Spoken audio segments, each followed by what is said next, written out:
The afternoon sun cast long shadows across the Portland Community Center parking lot as Jennifer moved mechanically between her battered and the shopping cart filled with discounted groceries. Her movements were practiced, efficient, the result of 18 months of living in her car and learning to be invisible. She'd become an expert at disappearing, at moving through the world without drawing attention, at existing without really living. This back seat had become her bedroom, the front seat her dining room, and the 24-hour Planet Fitness gym across town her bathroom. It wasn't the life she'd ever imagined for herself, but it was the life she'd been dealt, and she'd learned to survive it with a grim determination that left no room for self-pity or hope. Jennifer was 34 years old, though she looked a decade older. The stress, the poverty, the constant low-level fear that characterized her existence had etched itself into her face like a map of suffering. Her once bright hair had faded to a dull ash color, and the expensive dental hygienist's uniform she'd worn 5 years ago had been replaced by thrift store jeans, and a faded sweatshirt bearing the logo of a dental clinic she no longer worked for. That job had been everything to her, not just because of the salary, though that had mattered enormously, but because it had given her purpose and dignity. She'd been good at what she did, her patients had trusted her, and she'd felt like she was contributing something meaningful to the world. The workplace injury had seemed minor at first. A slip on wet tile in the employee bathroom had left her with a sharp pain in her lower back that she'd initially ignored. She'd gone to work the next day and the day after that, convinced that rest and time would heal it. But the pain didn't diminish. Instead, it intensified, spreading down her leg like fire, until one morning she couldn't get out of bed. The MRI revealed a herniated disc, and the orthopedic surgeon had outlined 2 possible paths forward: physical therapy and conservative treatment, or surgery. The surgery would have been covered by her dental clinic's insurance, but it would have required 6 weeks of recovery time during which she couldn't work. Her clinic didn't offer disability insurance for dental hygienists, and her personal savings were modest. Physical therapy, the doctor explained, would take months and might not work at all. Jennifer had chosen to try the conservative approach, but the pain had made it impossible to continue working. Bending over patients' mouths for 8 hours a day had become torture. She'd taken a leave of absence from the clinic, confident that she would recover and return to work within a few months. But months had turned into a year, and then the pain hadn't fully disappeared, but her savings had. She depleted her emergency fund on rent, medical bills, and pain medications that barely touched the ache in her back. When her landlord had raised her rent by $200 a month during her second year of medical leave, she'd faced an impossible choice: find the money somehow or lose her apartment. That's when she'd reached out to her family, hoping for help. Her mother was a kind woman but had very little money herself, living on a small pension from her years working as a teacher's aide. Her father had passed away when Jennifer was in college, and her only sibling, a brother named David, had never been particularly close. David had made it clear that he viewed her injury as somehow self-inflicted, a failure of her own making. "You should have been more careful," he'd said when she'd asked if she could stay with him temporarily while she figured things out. That rejection had cut deeper than the physical pain in her back. When she'd finally lost her apartment, Jennifer had swallowed her pride and moved in with her mother for a few weeks. But her mother's house was small, and Jennifer's presence had seemed to exacerbate the stress in her mother's life. Had her own health issues, arthritis, high blood pressure, the general wear and tear of aging, and Jennifer's constant presence had somehow made everything worse. Her mother never said so directly, but Jennifer could read the signs. The way's jaw would tighten when Jennifer mentioned the pain, the way she'd find reasons to stay out of the house, the unspoken but palpable tension that filled the small rooms. But there was another, more pressing reason why Jennifer couldn't stay with her mother. Her 7-year-old son had been living with for the past year and a half. When Jennifer's situation had become dire, she'd had to make the most painful decision of her life: let her son stay with his grandmother while she figured out how to rebuild. It was supposed to be temporary, a few months at most. But temporary had become nearly 2 years, and the reality was that was now thriving with. He had stability, a good school, a routine. Uprooting him to live in a car with his mother seemed selfish and destructive. So Jennifer had sacrificed the most important relationship in her life to protect him, telling herself it was the noble thing to do even as it broke her heart into 1,000 pieces. The pain in her back had gradually faded over time, but by then, the damage to her life was irreversible. Employers didn't want to hire someone with a gap that long in their work history, especially someone who was overqualified and would presumably leave the moment they recovered. She'd applied to hundreds of jobs in the service industry, retail, anything that would generate income. Most didn't even call her back. The few that did quickly realized she was overqualified and either didn't hire her or hired her, and watched her quit within weeks when she couldn't handle the physical demands with her still fragile back. As she loaded the last grocery bag into her car that autumn afternoon, Jennifer allowed herself to think about for just a moment. She tried not to do this often because it hurt too much. He'd called her on her birthday 2 months ago, had put him on the phone, and he'd sung "Happy Birthday" in that sweet, off-key voice that melted her heart. He'd told her about his soccer team, about a book he was reading, about his teacher's new dog. He hadn't asked when she was coming to pick him up. She realized with a painful jolt that he probably didn't expect her to. In his 7-year-old mind, his mother was the person who visited on weekends and sent money when she could. She was becoming a figure in his life, not the center of it. Jennifer closed the car door and prepared to drive to the parking garage of the hotel where she sometimes showered and slept in the lobby to stay warm. The evening was getting cool, and her car's heater only worked intermittently. She was calculating in her head whether she had enough gas to make it through the week when she noticed the black and white police cruiser pulling into the parking lot. Her entire body went rigid. Over 18 months, she developed an almost animal instinct for law enforcement, a primal reaction that made her heart race and her palms sweat. She wasn't doing anything illegal at that moment, but the presence of police triggered a panic response that was beyond her conscious control. She forced herself to keep moving to appear casual, as if she had every right to be there. Behind the cruiser's tinted windows, she could make out the shape of a dog. German Shepherd, probably. That somehow made it worse. Police dogs were trained to detect anxiety, to sense fear. She'd read that somewhere, or maybe she just invented the worry, but either way, the idea terrified her. She herself checking her trunk, pretending to reorganize her groceries, her heart hammering in her chest as she watched the cruiser cruise slowly through the parking lot. Officer was having one of those quiet afternoons that characterized much of his work. Nothing dramatic, nothing particularly dangerous, just the regular rhythms of community policing in a medium-sized American city. Officer had been with the Portland Police Bureau for 6 years, and in that time, he'd learned to read people the way other people read books. It was a skill that came from thousands of interactions, from countless traffic stops and welfare checks and neighborhood disputes. He could tell the difference between someone who was genuinely dangerous and someone who was just scared. He could sense when a situation was about to escalate and when it would resolve peacefully.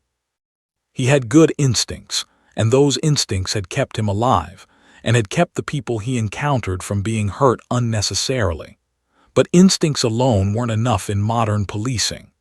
There was also the technology, the computers in the cruiser that could pull up records in seconds, the databases that tracked every interaction with law enforcement, the algorithms that flagged people for attention.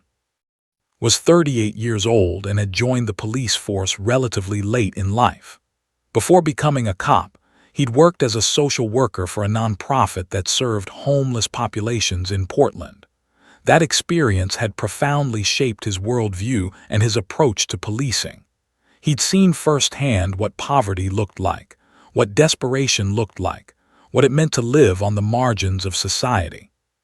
He understood that many of the people he encountered as a police officer weren't criminals in any meaningful sense. They were people in crisis, people who had fallen through the cracks of a system that wasn't designed to catch them. His colleagues sometimes gave him grief about this perspective. They called him soft, idealistic, naive. They joked that he should have stayed a social worker if he cared so much about helping people, but had learned to tune out the criticism. He had a wife named Sarah, 2 kids named Maya, and a mortgage on a small house in southeast Portland. He needed this job, and he was good at it. More importantly, he believed that being a good cop meant sometimes doing things that went beyond the narrow confines of law enforcement. It meant seeing people, really seeing them, and making decisions based on humanity rather than just rules. Ranger, his K-9 partner, was a 4-year-old German Shepherd with an impeccable training record. The dog had been with for 3 years, and they developed the kind of bond that only happened between partners who trusted each other completely. Ranger had been trained as a detection dog, capable of sniffing out drugs and explosives. But beyond his technical training, Ranger was remarkably intuitive about human emotions. He could sense fear, anxiety, and distress in ways that seemed almost supernatural. Often joked that Ranger was a better judge of character than he was, that the dog could look at someone and immediately understand their emotional state in a way that humans couldn't replicate no matter how much training they received. That afternoon had been on patrol in the northeast Portland neighborhood that included the community center. It was a mixed-income area with a lot of foot traffic, families visiting the recreation center, people using the parking lot for shopping at nearby stores, homeless individuals sometimes sleeping in the trees that bordered the property. Cruised through slowly, waving at kids playing basketball on the outdoor courts, checking to make sure everything looked normal. That's when he noticed the woman with the... She was struggling with grocery bags, and something about her caught his attention. It wasn't anything specific. It was more of a feeling, an intuition.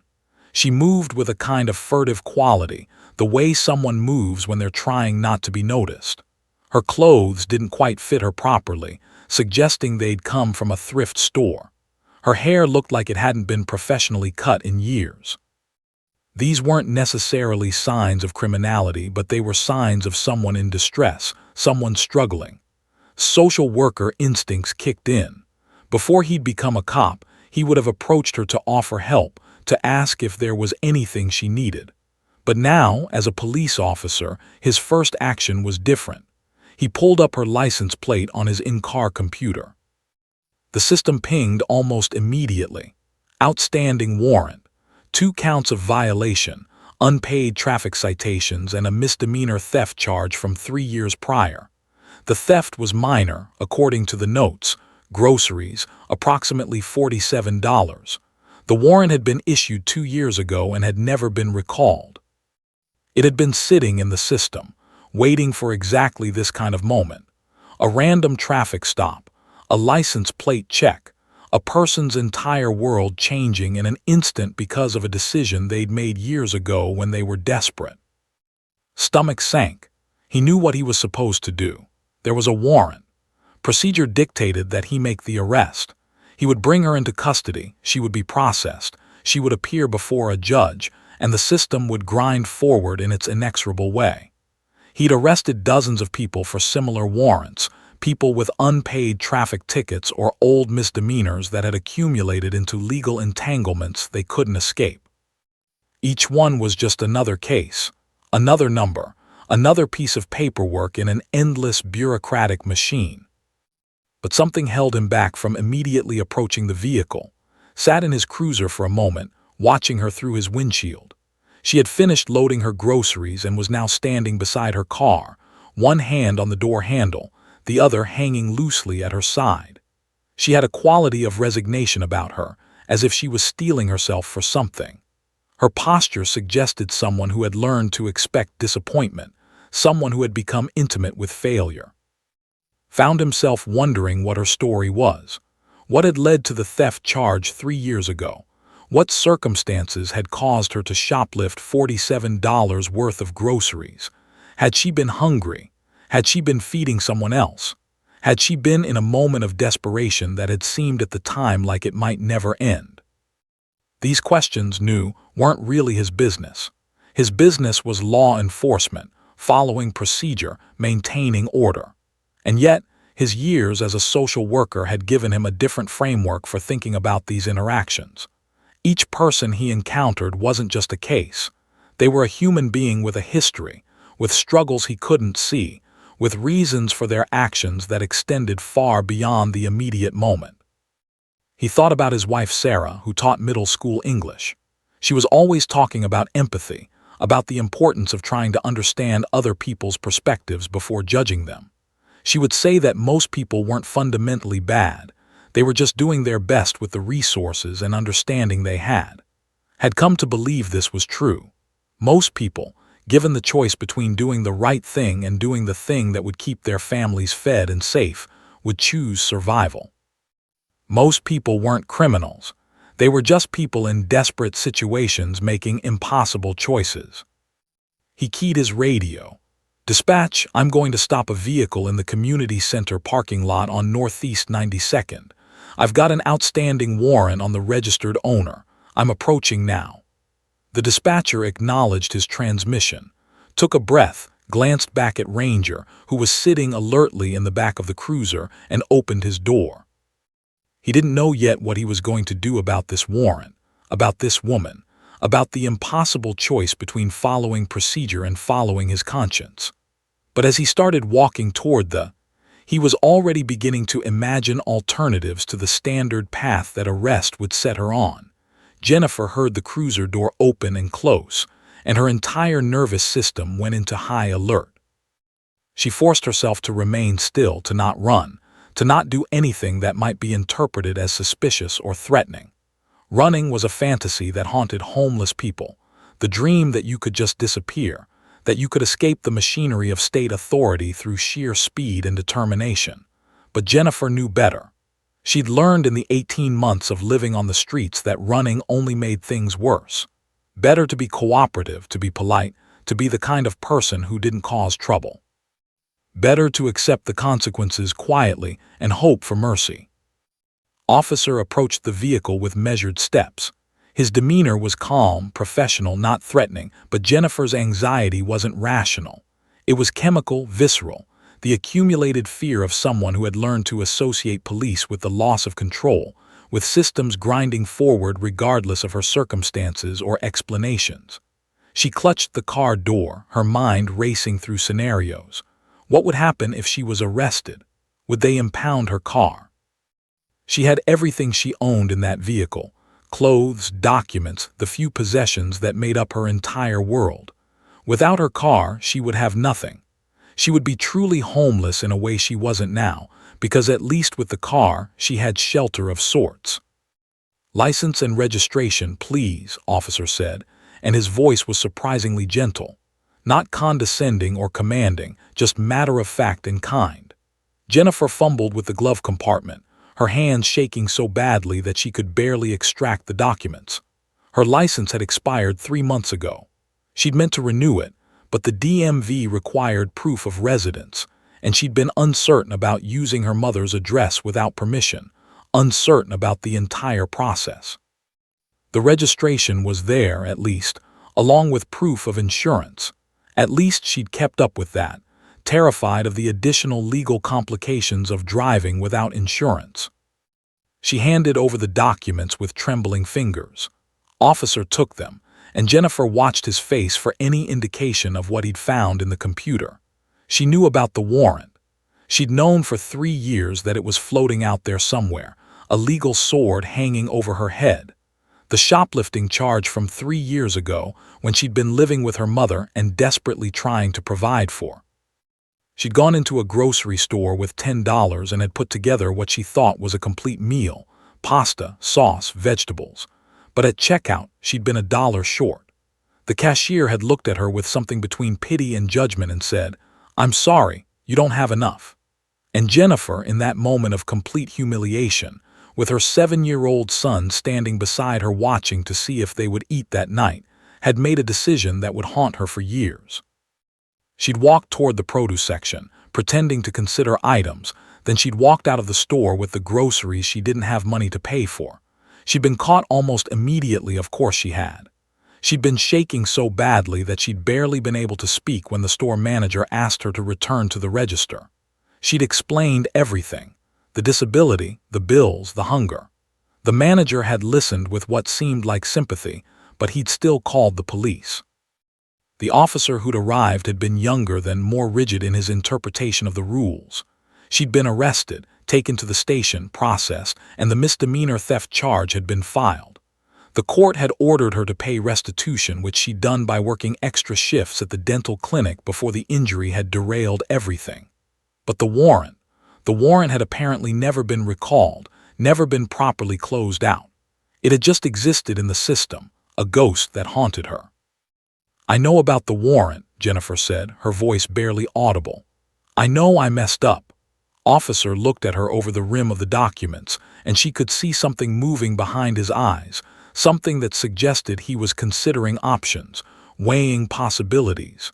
He didn't immediately launch into the recitation of her rights or the explanation of what would happen next. Instead, he seemed to be thinking. "Stay here," he said finally, and he walked back to his cruiser. In the back seat, Ranger had been observing the scene with the acute sensitivity that was part of his training and part of his nature. The German Shepherd had excellent instincts about human emotional states. He could sense anxiety, fear, aggression, and distress with remarkable accuracy. Ranger picked up on all of these qualities in Jennifer: the rapid breathing, the visible tension in her posture, the trembling that she couldn't quite control. As Officer returned to his cruiser and stood outside the window, checking the warrant information on his computer and making notes, Ranger began to exhibit signs of distress himself. The dog stood up from his prone position on the back seat, his ears perked forward, his tail no longer relaxed. He could sense Jennifer's fear as clearly as if he were experiencing it himself. It was one of the remarkable things about dogs: they didn't judge fear as weakness or criminal intent. They simply recognized it as a form of suffering that demanded attention. Ranger moved to the back window of the cruiser, the one closest to Jennifer's vehicle, and he pressed his nose against the glass. A small whine escaped from his throat, not aggressive or threatening, but almost sorrowful, as if the dog was acknowledging the woman's pain. Jennifer's gaze, which had been fixed on the pavement in shame and resignation, suddenly lifted. She looked up at the police cruiser and made eye contact with Ranger through the window. What happened in that moment was something neither of them could have predicted. The anxiety that had been building in Jennifer's chest for the past few minutes seemed to shift, to transform into something different. It was still present, the fear was still there, but it was no longer the only thing she felt. There was something else too, something that pushed back against the despair. Recognition, connection. In Ranger's dark, intelligent eyes, Jennifer saw something she hadn't seen in 18 months: genuine attention, genuine care. Her lips began to tremble. The tears came suddenly, without warning, rising up from somewhere so deep inside her that she couldn't have stopped them even if she'd wanted to. They weren't quiet tears, the kind that could be quickly wiped away and hidden. They were gasping, wrenching sobs that seemed to come from the core of her being. Years of suppressed grief, accumulated trauma, relentless fear, bottomless shame. It all came pouring out in that moment, released by a dog's simple act of empathy. Officer, standing outside his cruiser making calculations about procedures and legal options, heard the sound. He turned and saw Jennifer doubled over in the front seat of her car, her shoulders heaving with sobs. Ranger pressed harder against the back window, his whole body tense with concern, whining more insistently as if trying to communicate across the distance. "I see you. I acknowledge your pain. You are not alone." Made a decision. He holstered his ticket book, closed his computer, and walked back to Jennifer's vehicle. But instead of reading her rights or explaining the warrant process, he did something that violated no official policies but definitely violated the usual emotional distance maintained between police and civilians. "Come sit in my cruiser for a moment," he said quietly, "with Ranger." Jennifer looked up at him, her face streaked with tears, her eyes red and swollen. She didn't question the offer. She didn't wonder if it was a trap or a trick. She simply nodded and, with shaking legs, got out of her car and followed Officer to his cruiser.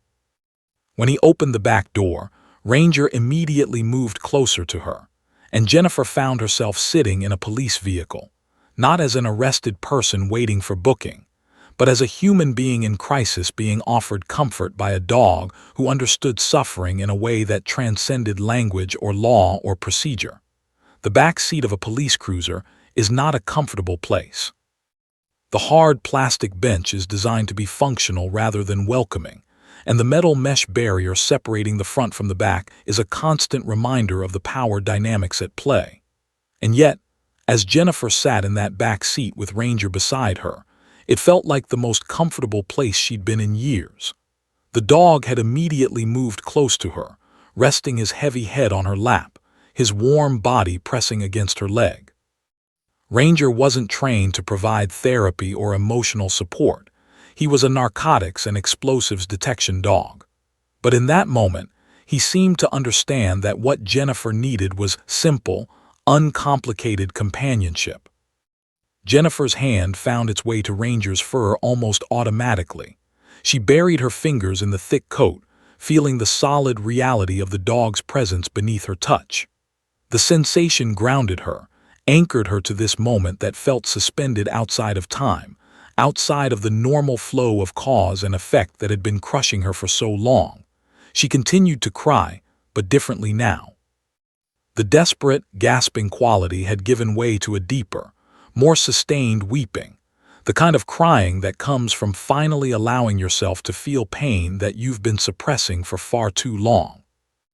Officer stood outside the cruiser for a moment, giving Jennifer space and privacy while still maintaining awareness of the situation. He was acutely aware that he was deviating significantly from protocol. Any supervisor who saw him would question what he was doing, why he hadn't already transported her to the station, why he was allowing an individual with an outstanding warrant to sit in his police vehicle being comforted by his K-9 partner. The explanations he could offer, that she was in emotional crisis, that he believed compassion was more important than procedure, that he saw in her someone who needed help rather than punishment, might be seen as signs that he was too emotionally invested, too compromised to make good decisions. But had learned something over his years of working with both social services and law enforcement. Sometimes the most effective decisions came from emotional engagement rather than emotional distance. Sometimes the most professional thing you could do was to acknowledge the humanity of the person in front of you and allow that acknowledgement to guide your actions. He pulled out his personal cell phone and made 3 calls. The first was to a legal aid attorney he'd met several years ago at a community forum on criminal justice reform. "It's from Portland PD. I need a quick consultation on a warrant situation." Explained Jennifer's case, the 3-year-old shoplifting charge, the warrant that had apparently never been recalled, her current circumstances. Listened carefully, asked several questions, and then provided the opinion had been hopping for. That warrant is likely invalid. The process for recall wasn't followed properly. You could probably get it dismissed, or at minimum have it significantly reduced, but she should have legal representation. Where is she now? "She's in my cruiser," said. "She's in emotional crisis, but she's cooperative. She's been homeless for 18 months, living in her car." There was a pause on the other end of the line. "Okay, here's what I think you should do. Get her name and contact information. Tell her I'm a legal aid attorney and I want to help her. Have her come into my office tomorrow or the day after. I think we can get this resolved quickly. In the meantime, don't process her into the system if you can avoid it. That just creates more complications." The second call was to Washington, the director of a nonprofit organization called Community Rising, had worked with on several other cases over the years. The organization provided emergency housing, job training, mental health services, and legal aid to homeless individuals and people in crisis. "I have a client for you. A woman, 34 years old, living in her car for 18 months. She has work history, was a dental hygienist before a workplace injury." She has a 7-year-old son who's currently living with her mother. She wants help. Wants help asked, or needs help? Both. She actively wants help. That changes things, right? It changes everything, confirmed. Bring her by tomorrow or whenever she's ready. We'll get her intake done, get her into housing, get her connected to services. The third call was to his supervisor, Lieutenant Robert Torres. This was the most delicate call because Torres could order him to transport Jennifer to the station immediately to follow procedure exactly as written. Lieutenant, I'm at a scene, and I want to brief you on what's happening before I proceed. I've got an individual with an outstanding warrant from 3 years ago. It's minor, a misdemeanor theft. The warrant appears to have been improperly processed and may be invalid. The individual is currently in crisis but cooperative. I've connected her with legal aid and a social services organization. I'm considering whether to proceed with arrest or to facilitate a voluntary resolution through the proper legal channels. Torres was silent for a long moment. Could almost hear him thinking, weighing the bureaucratic implications against the human reality of the situation. Finally, Torres said, if the warrant is likely invalid and she's willing to work with legal aid to resolve it, then facilitating that resolution seems like the right approach. Document everything. Make sure she's clear that she's cooperating voluntarily.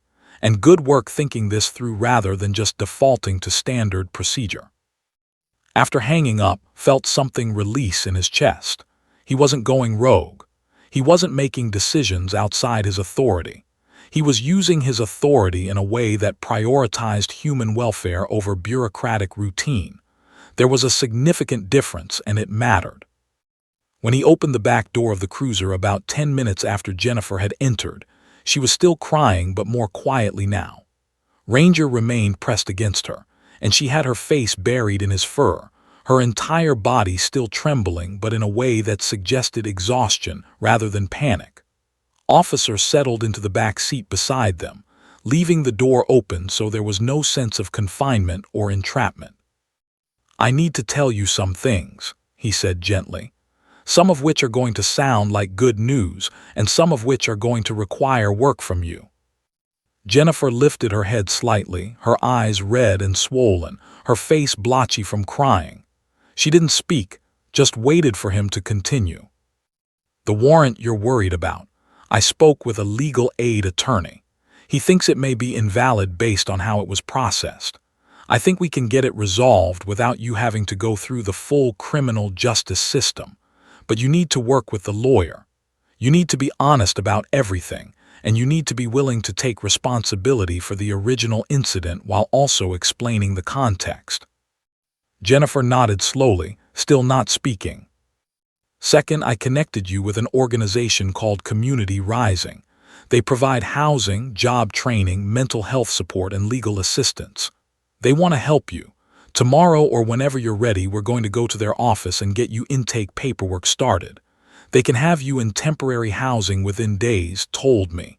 Real housing, a bed, a shower, a place to sleep that isn't your car. Jennifer's eyes widened. She still didn't speak, but something shifted in her expression, a fragile opening, a tentative movement toward possibility. Officer leaned forward slightly, making sure she was fully present and engaged with what he was about to say. But I need you to understand something. This is going to require work from you. This is not someone giving you charity and expecting nothing in return. Community Rising will help you rebuild, but you have to be willing to do the work. You have to commit to their program. You have to show up, be honest, and do the hard work of getting your life back together. Can you do that? Jennifer looked at him, then at Ranger, then back at him. She opened her mouth, closed it again, searching for words. Officer waited patiently. Finally, she spoke, her voice raspy and barely audible from all the crying. Help me. 2 words. Simple, vulnerable, desperate, and absolutely transformative. Officer felt something shift in his own chest, a confirmation that he'd made the right decision. This wasn't just about a warrant or a procedural choice. This was about recognizing a moment when someone was finally ready to accept help, finally ready to stop fighting against the current and start swimming toward shore. "Okay," he said simply. "We're going to help you." Following 3 weeks were the most disorienting and hopeful period of Jennifer's life since her injury had derailed everything. Officer had driven her directly to the Community Rising office after sitting with her in the cruiser, and Washington had greeted them with the kind of warmth that Jennifer hadn't experienced from anyone in years. Was a woman in her 50s who radiated competence and genuine care in equal measure. She'd been homeless herself once, decades ago, and that experience had shaped everything about how she approached her work with the organization. "Jennifer," had said, shaking her hand firmly, "Officer has explained your situation to me. I want you to know that you're going to be okay. I can't promise everything will be easy, and I can't promise it will be fast, but I can promise that we are going to work with you every single step of the way. You're not alone anymore."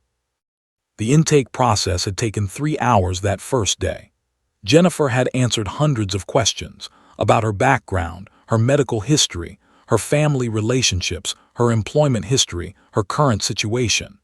Had taken careful notes, and when Jennifer had hesitated or struggled to articulate something, had waited patiently, asking clarifying questions that helped bring the full picture into focus. It wasn't the clinical, depersonalizing experience Jennifer had imagined. It was instead an experience of being truly heard, truly seen. "You were a dental hygienist?" asked, reviewing the notes. "That's skilled work. That required education and certification." "I had an associate's degree," Jennifer confirmed quietly. "I worked in that field for 8 years before the injury." "And you've been dealing with chronic pain since then?" "Yes, some days it's better than others, but the physical demands of most jobs, it's been hard. And without insurance, the treatment options were limited." Had nodded thoughtfully. "We're going to get you set up with a physical therapist who works with our organization on a sliding scale, and we'll connect you with a pain management specialist.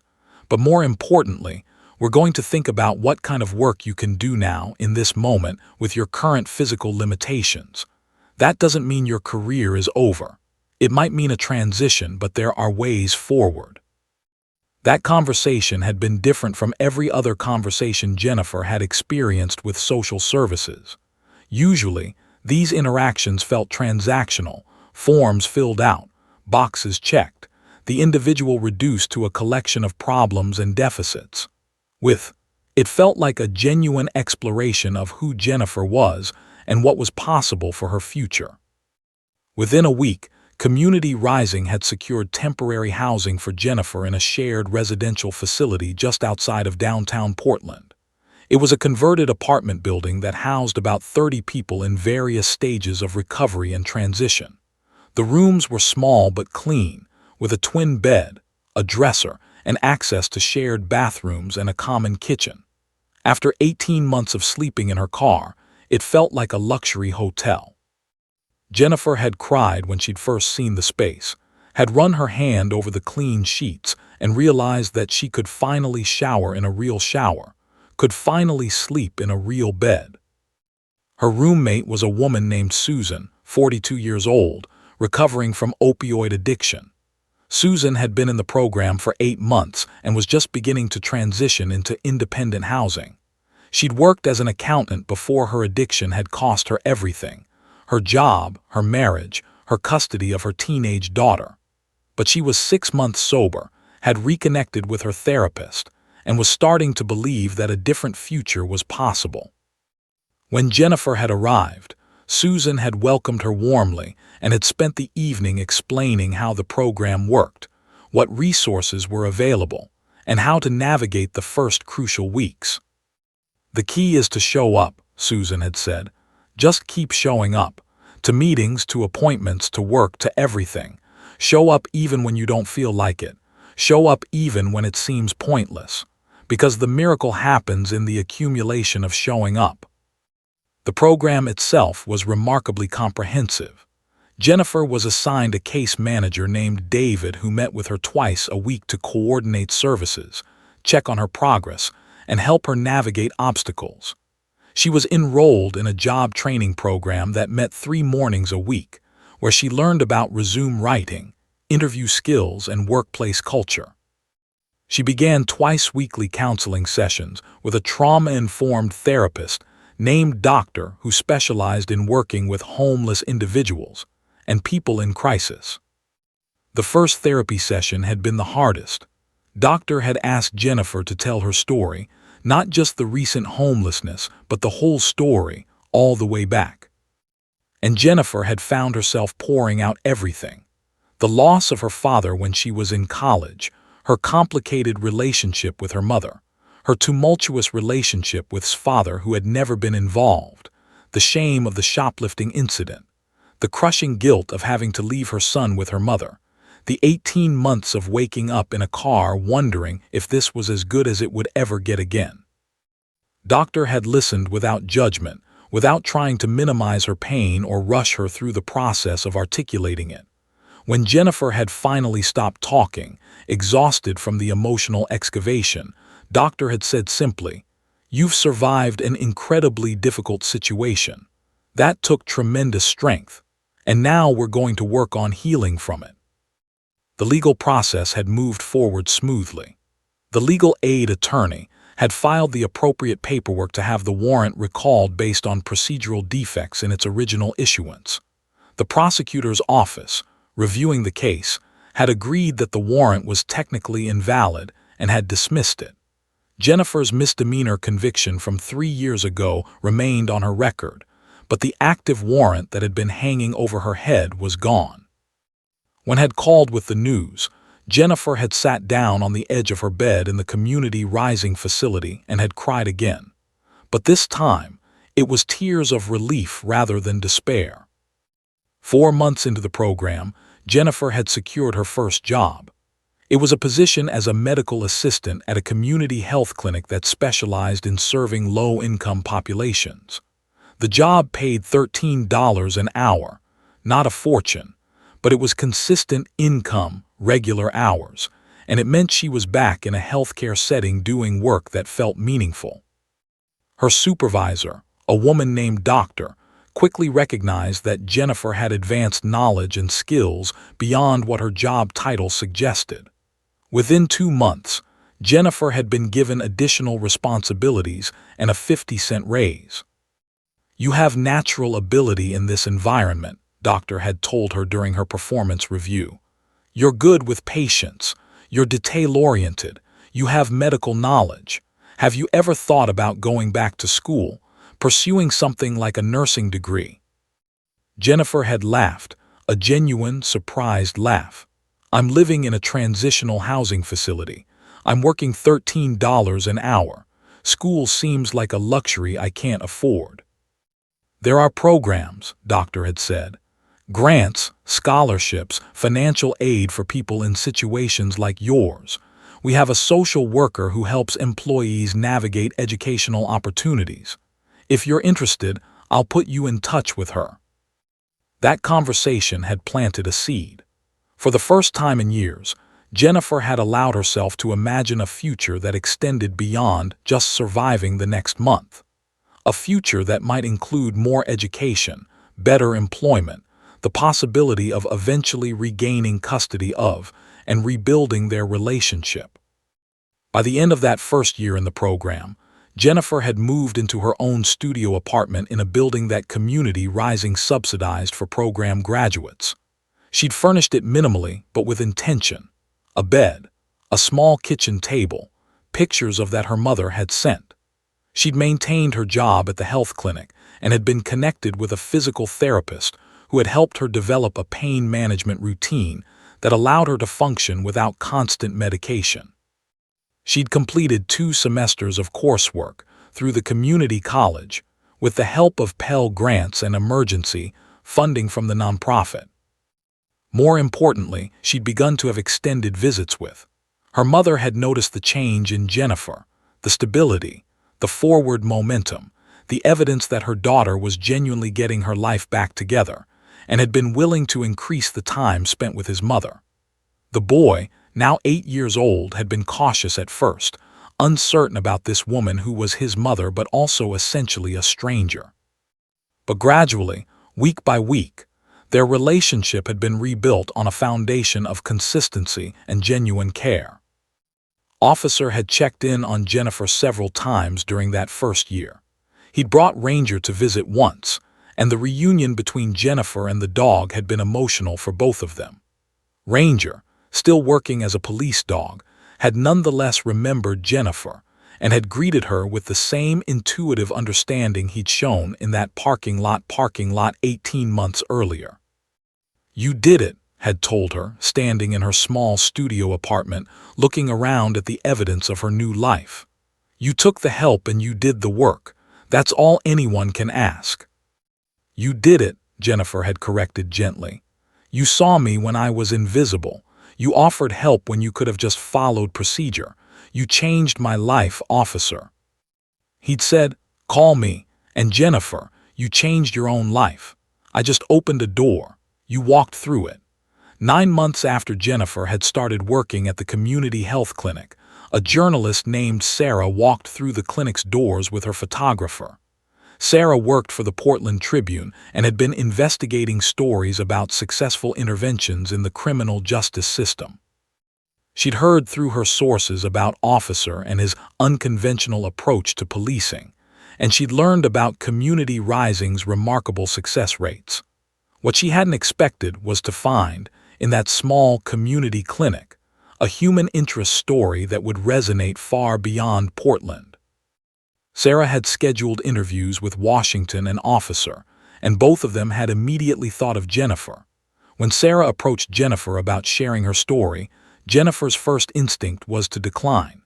The idea of making her struggles public, of having her poverty and homelessness documented and distributed, felt terrifying. What if her employer saw it and thought she was unstable? What if potential employers in the future saw it and discriminated against her? What if, as he grew older, discovered this public record of his mother's desperation, but had encouraged her to consider it differently? "Your story is powerful," had said, "and there are people who desperately need to hear it. People who are where you were, who need to know that change is possible. People in positions of power who need to understand what compassion in the justice system can accomplish. You have the opportunity to help people you'll never meet. That's a profound gift." So Jennifer had agreed to sit down with Sarah. They'd met at a coffee shop near the clinic, and Sarah had brought her photographer, a quiet man named David who listened more than he'd talked. For 2 hours, Jennifer had told her story, not the sanitized version but the whole truth.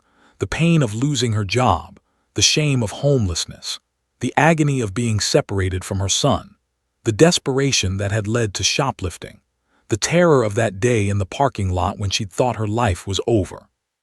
The moment when she'd looked at Ranger and found something in his eyes that made her believe change was possible. Sarah had taken extensive notes and had asked thoughtful, probing questions. She'd interviewed Officer separately, and he'd explained his philosophy of policing and his belief that the justice system was broken in ways that required individual officers to sometimes transcend procedure in service of humanity. She'd interviewed and learned about the program's outcomes. 75% of participants who completed the full program successfully transitioned to independent living, compared to a recidivism rate of 65% for people who went through the traditional criminal justice system. The article had been published on a Sunday morning in the Portland Tribune with the headline, "Beyond the Badge: How One Officer's Compassion Changed Everything." It had taken up an entire page of the newspaper, with photographs of Jennifer and Officer and Ranger, and a smaller photo of the Community Rising building. Sarah had written with remarkable empathy and nuance, capturing not just the drama of Jennifer's transformation, but the systemic realities that had created her crisis in the first place. "What happened to Jennifer could have happened to millions of Americans," the article began. "A workplace injury, lost job, lost insurance, lost home. But what made Jennifer's story different was not her circumstances. It was the compassionate human being who saw her in crisis and chose to offer help instead of simply following procedure." The article went viral on social media almost immediately. It was shared thousands of times, then tens of thousands of times. Local news outlets picked it up, then national news outlets. Within a week, Jennifer's story had been featured on 3 major news networks and in multiple national publications. The response was overwhelming. People reached out to Community Rising offering donations. Police departments from across the country contacted Officer asking about his training and approach. Mental health professionals wrote op-eds about the article, discussing trauma-informed approaches to both policing and homelessness intervention. And then came the consequences that nobody had anticipated. Jennifer's employer, doctor, had called her into her office the day after the article appeared in the national media. Jennifer had walked in expecting to be fired, convinced that her secret had destroyed her opportunity. Instead, Doctor had smiled warmly and said, "Jennifer, I saw the article. I'm proud of you for having the courage to share your story. And I want you to know that this doesn't change anything about your employment here. In fact, I think it demonstrates exactly the kind of strength and resilience we want on our team." But the national attention had opened doors that Jennifer couldn't have imagined. Speaking requests started coming in. Universities wanted her to speak to their students. Nonprofits wanted her to speak at fundraising events. Law enforcement agencies wanted her to speak to their officers about the human impact of their decisions. Community Rising had asked her to become a volunteer counselor, working with newly arrived residents who were at the same point of desperation Jennifer had been at when she'd first arrived. "You can help people in ways that and I can't," had told her. "You've been where they are. You know what despair feels like. You can be living proof that recovery is possible." Jennifer had started volunteering at Community Rising 2 evenings a week, and the work had been simultaneously draining and profoundly fulfilling. She'd sit with newly homeless individuals, people in crisis, people who'd lost everything, and she'd tell them her story. Not as inspiration porn or a feel-good narrative, but as evidence that change was possible if they were willing to do the work. She'd learned to recognize the moment when someone shifted from despair to possibility. It was the same moment she'd experienced when she'd looked into Ranger's eyes. And she'd learned that sometimes, all a person needed was for someone to see them, to acknowledge their pain, and to offer genuine hope. Officer had been surprised by the level of national attention as well. He'd been contacted by police reform organizations, by criminal justice reform advocates, by academics studying policing practices. He'd done several podcast interviews and had been invited to speak at law enforcement conferences. Most significantly, he'd been asked by Portland Police Bureau leadership to develop a formal training program based on his philosophy and approach. "We want to create something called Beyond the Badge," his commanding officer had explained. "A comprehensive training program for officers that teaches de-escalation techniques, community resource connection, and trauma-informed policing practices. You'll lead the program development. It could potentially change how officers in this department approach their work." The program had taken 6 months to develop, but by the end of that year, Beyond the Badge was being offered as a mandatory training for all Portland police officers. The results had been measurable and significant. Arrests for nonviolent offenses had dropped by 28% in the first year. Complaints about officer conduct had decreased by 35%. Community trust in police, measured through surveys, had increased by 40%. Other police departments had taken notice. By the end of the second year, Beyond the Badge was being implemented in 12 other police departments across Oregon and Washington. By the end of the third year, it had expanded to police departments in 16 states. Officer was traveling regularly, conducting training workshops, developing curriculum, and consulting with law enforcement agencies on how to implement compassion-centered policing practices without compromising officer safety or public security. Jennifer, meanwhile, had continued her education. She'd finished her associate's degree and had been accepted into a bachelor's program in social work at Portland State University, with a full scholarship that included a living stipend. She was working part-time at the community health clinic, volunteering at Community Rising, attending college full-time, and gradually rebuilding her relationship with, who was now 9 years old and spending 3 weekends a month with his mother. The media attention had created a peculiar dynamic. Jennifer, an officer, had become known as the police dog story, a viral narrative about compassion in an era of police brutality and systemic injustice. They'd been featured in a Netflix documentary series about criminal justice reform. They'd been interviewed for academic papers. Their story had been used as a teaching tool in social work programs and law enforcement training across the country. But beyond the media narrative, something more profound had happened. Jennifer, an officer's story had become a template, a proof of concept that demonstrated that the criminal justice system didn't have to be purely punitive, that compassion and responsibility could coexist, that individual decision-makers had the power to alter the trajectory of someone's life, that systemic change could begin with one person choosing to see another person's humanity. Most importantly, their story had inspired countless others. People wrote to Jennifer, an officer, describing how their story had motivated them to pursue criminal justice reform work. Social workers had changed their approaches based on Jennifer's experience. Police officers had made different decisions in critical moments because they'd heard about what happened in that Portland parking lot. The two of them had become unlikely celebrities in the criminal justice reform movement, but what they both understood, deeply and profoundly, was that their story was ultimately not about them. It was about what became possible when systems, individuals, and compassion intersected at exactly the right moment. It was about the power of seeing someone's humanity even when society had rendered them invisible. And it was about a police dog who, through his simple act of empathy, had changed the course of 2 lives and, in the process, had contributed to changing the trajectory of an entire movement.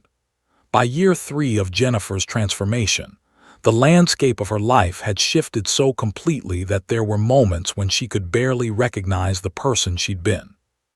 She was now living in a small but comfortable 1-bedroom apartment in Southeast Portland that she'd secured on her own through the rental market, without subsidy or assistance. The walls were decorated with photographs of artwork she'd picked up at local thrift stores, and a framed newspaper clipping of the original Portland Tribune article. She'd chosen not to hide her story, but rather to honor it, to live as a testament to what recovery looked like.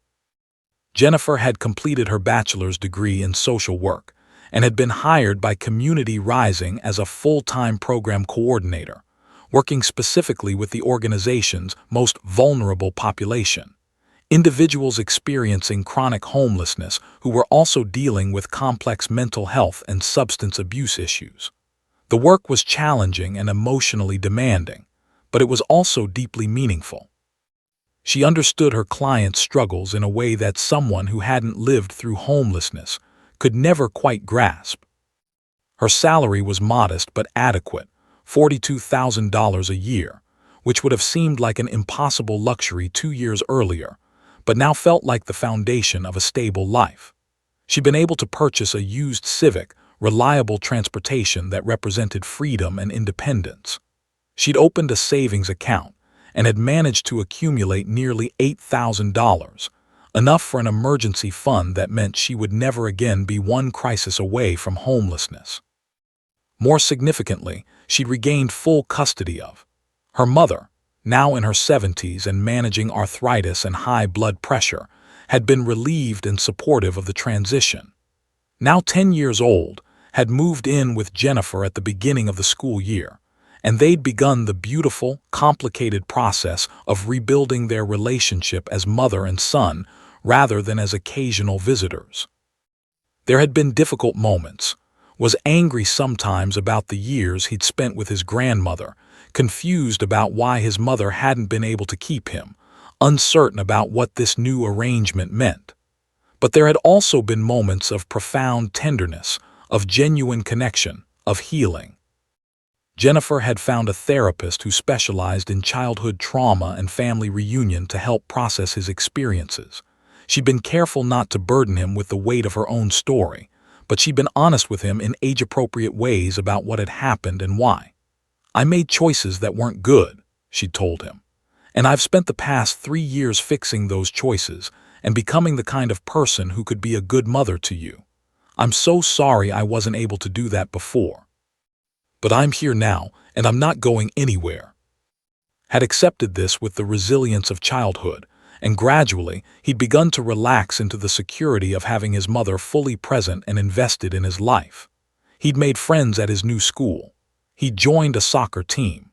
He'd become interested in science, particularly marine biology. He'd started spending time with his grandfather, Jennifer's mother's new partner, who'd become an important male figure in his life. The child who had spent his early years with the fracture of absent motherhood was slowly learning to trust in stability and presence. Officer, meanwhile, had his own transformation. What had started as a personal philosophical commitment to compassionate policing had evolved into something much larger. The Beyond the Badge program had become the centerpiece of Portland Police Department's training curriculum and had been promoted to the rank of lieutenant largely because of the program's success and the national attention it had generated. But beyond the promotion and the accolades, had discovered something more profound, that he had found his true calling. He wasn't meant to be a traditional police officer making arrests and processing crime scenes. He was meant to be a bridge builder, a system changer, someone who could see how individual decisions rippled outward to transform institutions.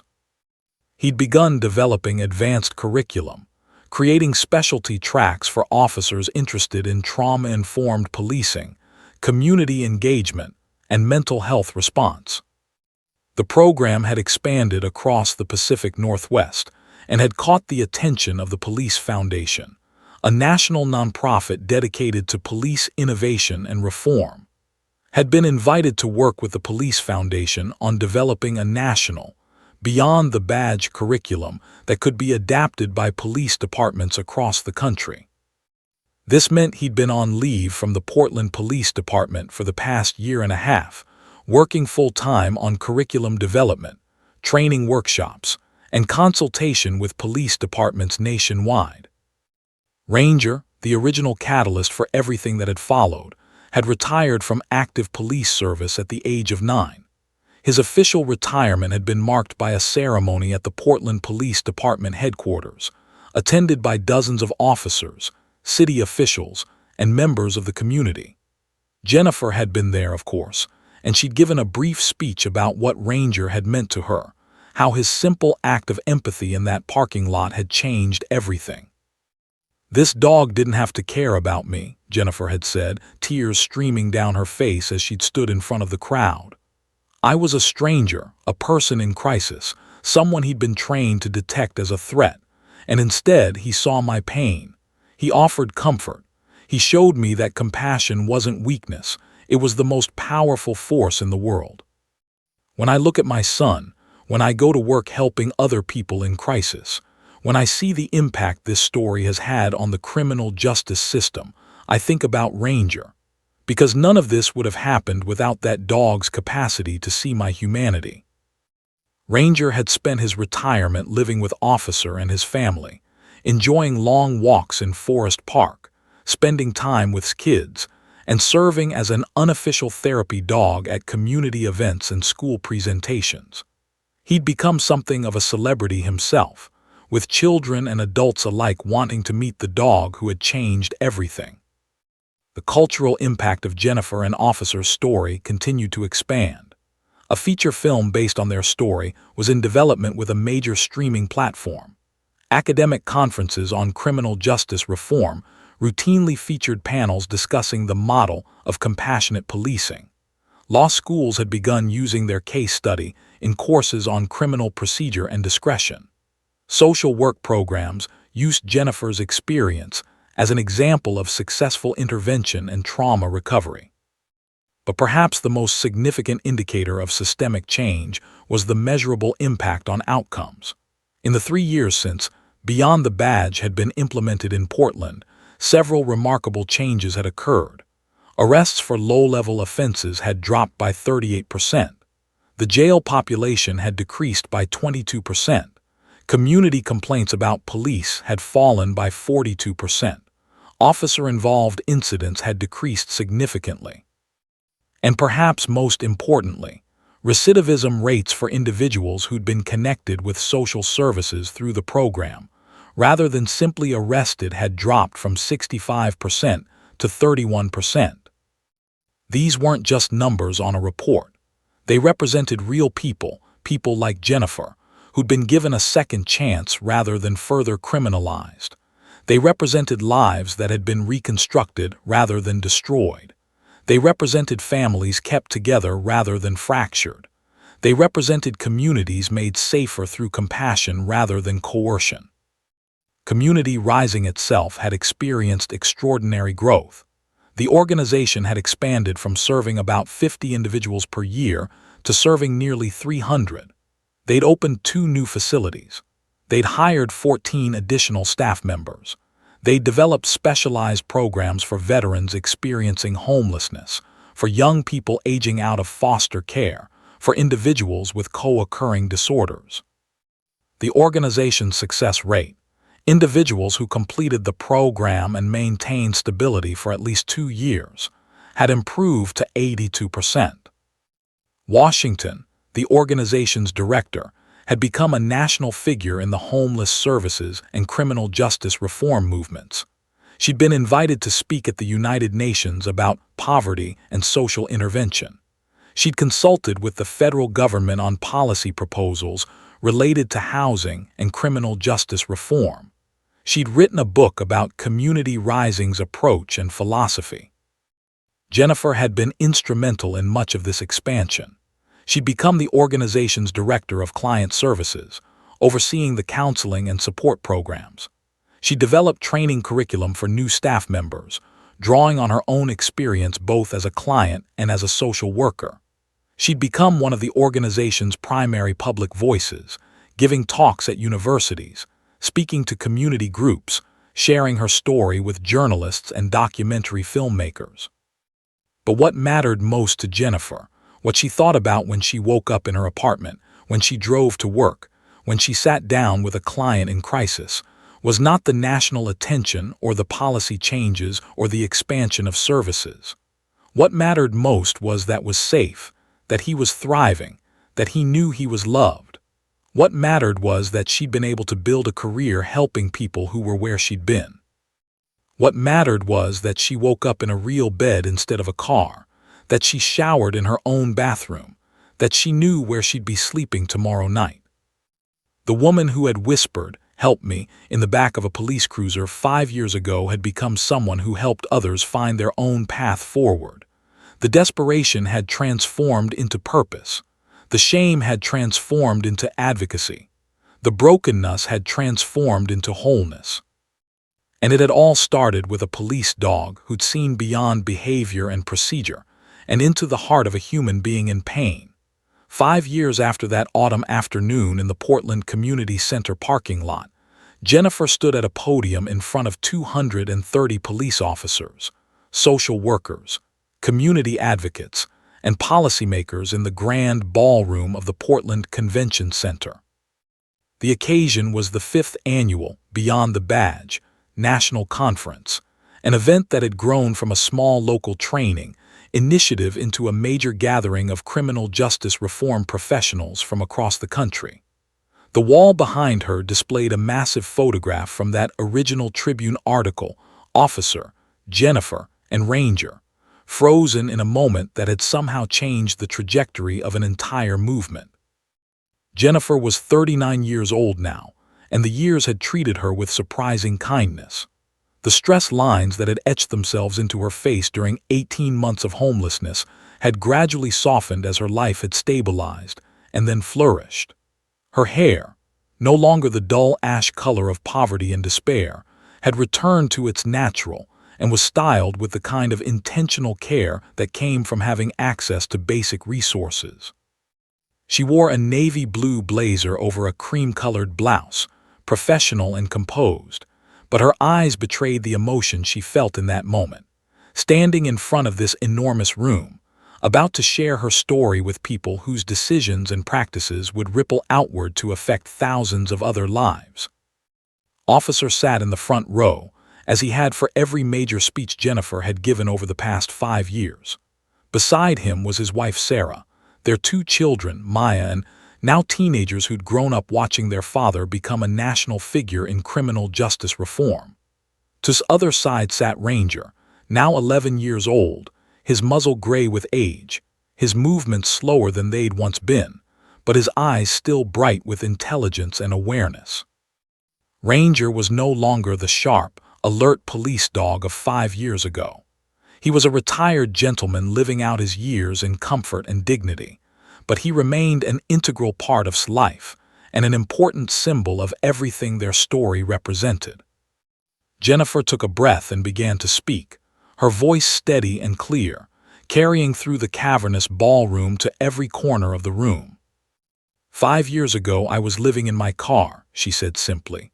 I was 34 years old and I had lost everything, my job, my home, my stability, my custody of my son. I was invisible to most of the world. I wasn't a criminal, but I was a person in crisis, and the only way I knew how to describe it was desperation. I was drowning, and I didn't believe that anyone would throw me a lifeline. She paused, letting the opening sink in, establishing the emotional baseline from which her story would unfold. Then I had an encounter with a police officer and a dog, and that encounter changed everything. But I want to be clear about something from the beginning. This story is not just about me. This story is about what becomes possible when we choose to see the humanity in people whose society has rendered invisible. It's about what happens when systems prioritize compassion over punishment. It's about the power of individual decision makers to alter the trajectory of someone's life. Jennifer told the story methodically, walking the audience through each crucial moment. The warrant, the tears, the dog's intuitive empathy, officers' decision to deviate from standard procedure. She talked about community rising, about the job training, about the therapy, about slowly rebuilding her life through consistent support and her own determination to do the work. I want to emphasize something important, Jennifer said, her voice carrying an edge of passion. Officer and community rising didn't rescue me. They didn't save me like I was some helpless person incapable of agency. What they did was offer me a platform, a support system, and genuine belief in my capacity to change. But I had to do the work. I had to show up to job training. I had to attend therapy. I had to get the job and show up for work even when I was tired. I had to rebuild my relationship with my son. I had to pursue my education. I did those things, and in doing them, I reclaimed my own agency and my own power. She moved on to the outcomes, speaking directly to the law enforcement and social services professionals in the room. There are now 387 police departments across the United States implementing Beyond the Badge training, Jennifer said. In those departments, we've seen consistent and significant improvements in outcomes. Lower arrest rates for low-level offenses, reduced jail populations, decreased recidivism, improved community trust, but more importantly, we've seen increased human dignity. We've seen people in crisis being connected with services instead of being further criminalized.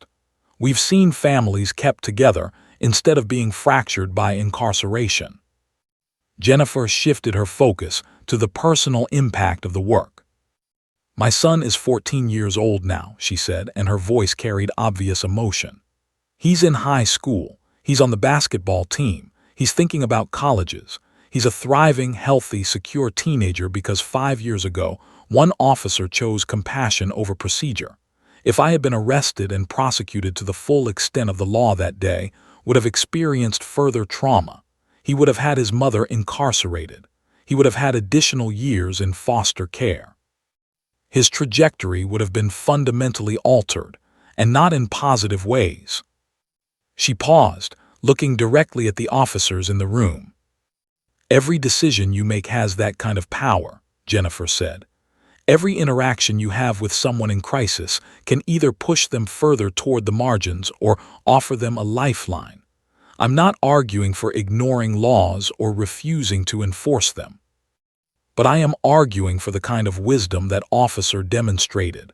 The understanding that sometimes the most professional thing you can do is to recognize that the traditional path isn't the only path, and that compassion and responsibility aren't mutually exclusive. Jennifer moved toward her conclusion.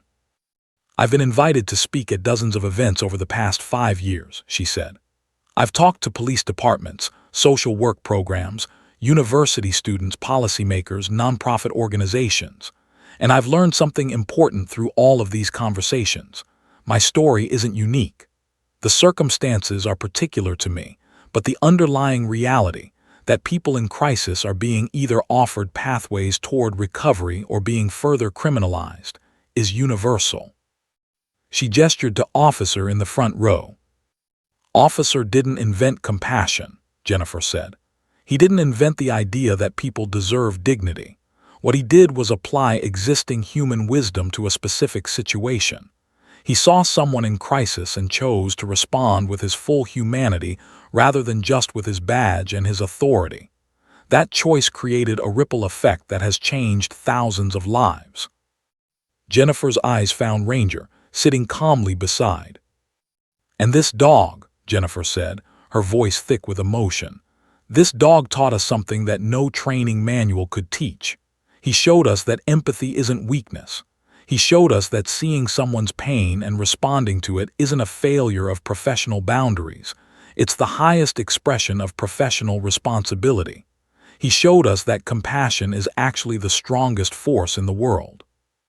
She returned to full address of the room. I was told 5 years ago that I was a criminal. I was told that my circumstances were my own fault, that I deserved what I was experiencing, that the appropriate response was punishment and further marginalization. But Officer saw something different. He saw a human being in pain. He offered help.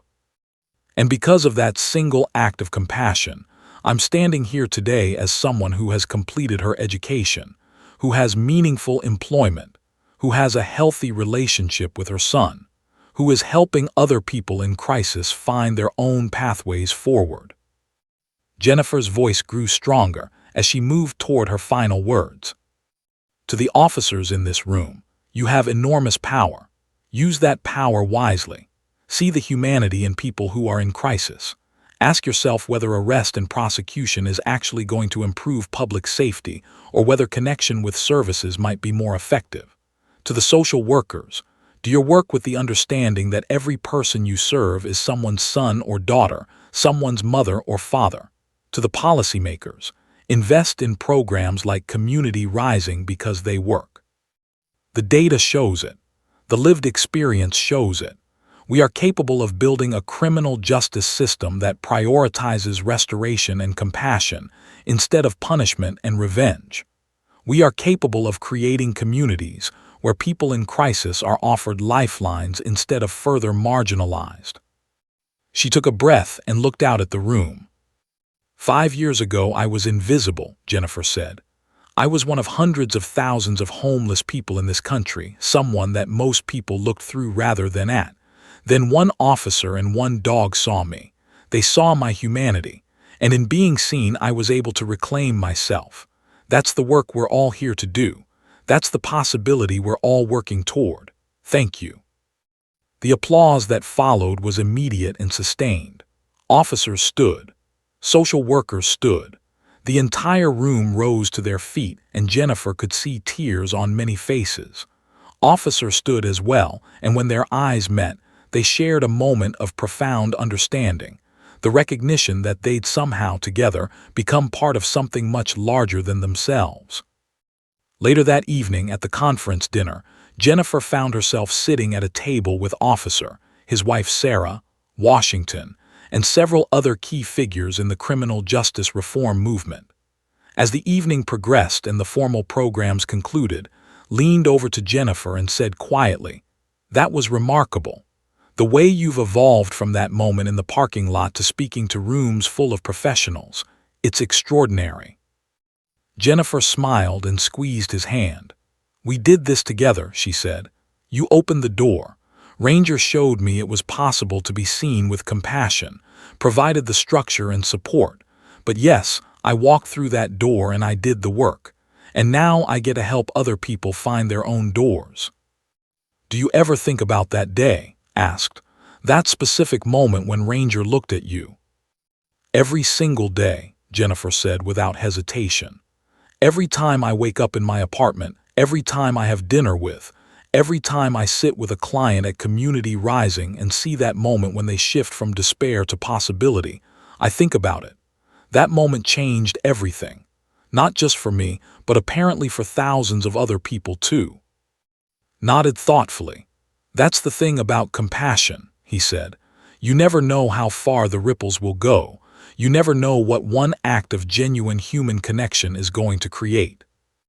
Jennifer looked at Ranger, who was resting peacefully at his feet, and she felt the weight of that moment 5 years ago, and all the moments that had followed, and all the moments yet to come. Moments where people would make decisions about how to respond to others in crisis. Moments where the choice between punishment and compassion would be made. Moments where individual humanity would ripple outward to transform systems and communities and lives. "No," Jennifer agreed quietly. "You never know, but that's why it matters so much to try. That's why we have to see people. That's why we have to offer help, because the ripples might be infinite." And in that moment, surrounded by people who dedicated their lives to expanding circles of compassion and justice, Jennifer, who'd once been invisible, homeless, desperate, and hopeless, understood with complete clarity that everything she'd experienced, all the pain and all the recovery, had been leading to this. To a place where she could stand before hundreds of people and testify to the power of human compassion. To a place where she could help others find their own pathways forward. To a place where that moment in a parking lot with a police dog had become a touchstone for an entire movement toward justice and restoration. The 2 words she'd whispered 5 years ago helped me had echoed outward and backward and forward through time, creating waves of change that touched people she would never meet, in places she would never go, in ways she would never fully understand. And that, she thought, was the most beautiful legacy of all.